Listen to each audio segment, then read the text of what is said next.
Salam sejahtera semua pelajar. Hari ini kita akan belajar tentang kegunaan takal. Jadi, cikgu akan jelaskan tajuk kita di muka surat kamu, muka surat 131 lah, sambil rujuk nota cikgu nih. Oke, benda yang sama lah. Oke, apakah contoh kegunaan takal dalam kehidupan? Baik, sebenarnya takal ini banyak digunakan dalam kehidupan seharian kita lah. Oke. Jadi antaranya di sini yang kita boleh nampak ialah menaikkan bendera semasa menimba air dari perigi. Kalau ada perigi lah, di setengah tempat itu masih menggunakan perigi.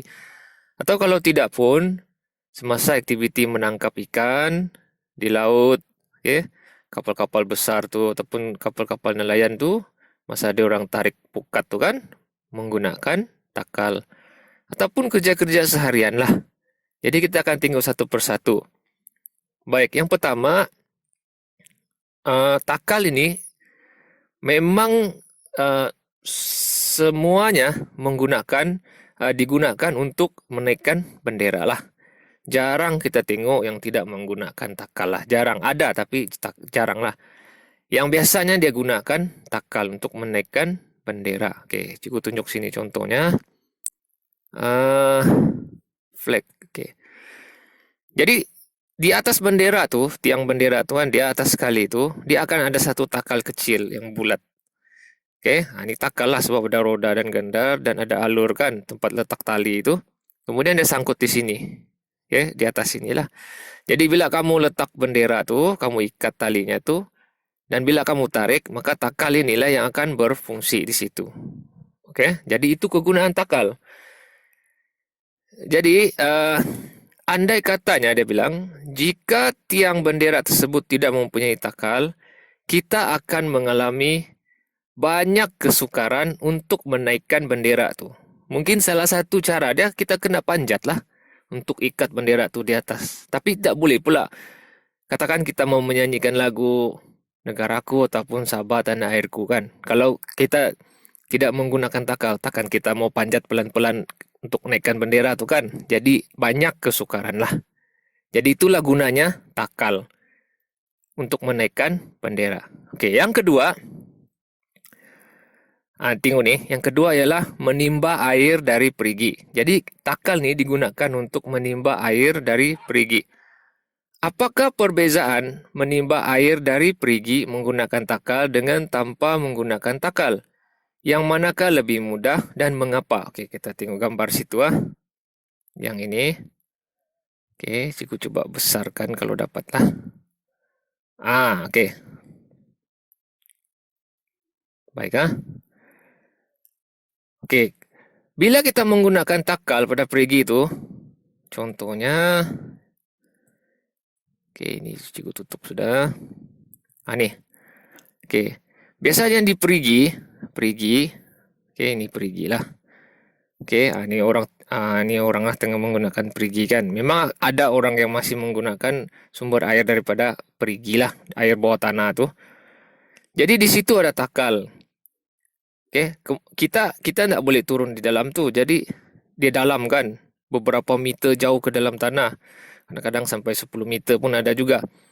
Jadi satu cara dia ialah dia ikat tali pada takal itu untuk turunkan air dan ambil air. Kemudian bila air itu sudah kita ambil, kita tarik balik. Jadi mudah lah. Nih. Mudah untuk kita tarik, senang. Bila menggunakan takal, kita tidak akan menggunakan tenaga yang banyak lah. Tetapi, jika kita tidak menggunakan takal, tengok.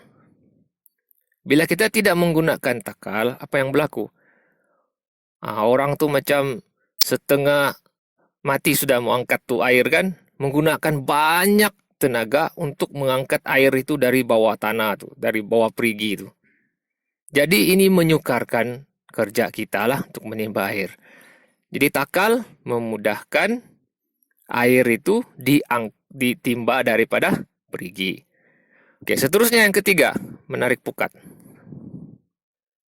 Nah, ini ya.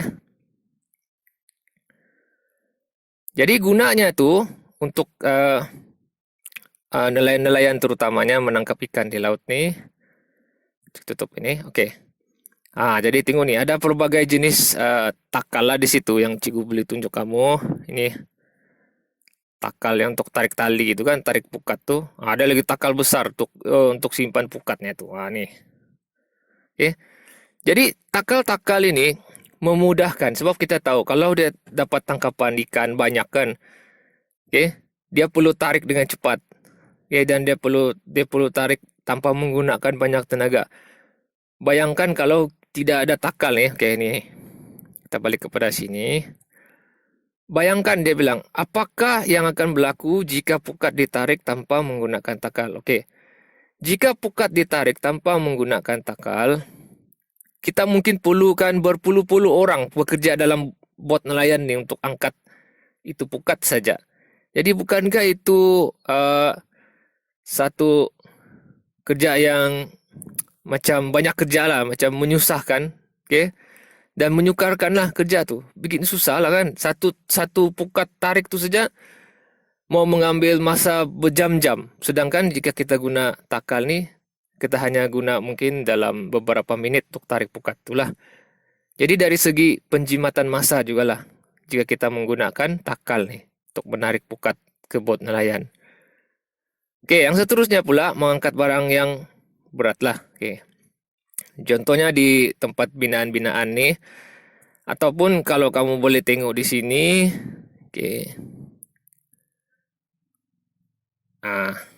Oke. Contohnya keren ini angkat barang dari sini kan, dan kerja-kerja pembinaan semua.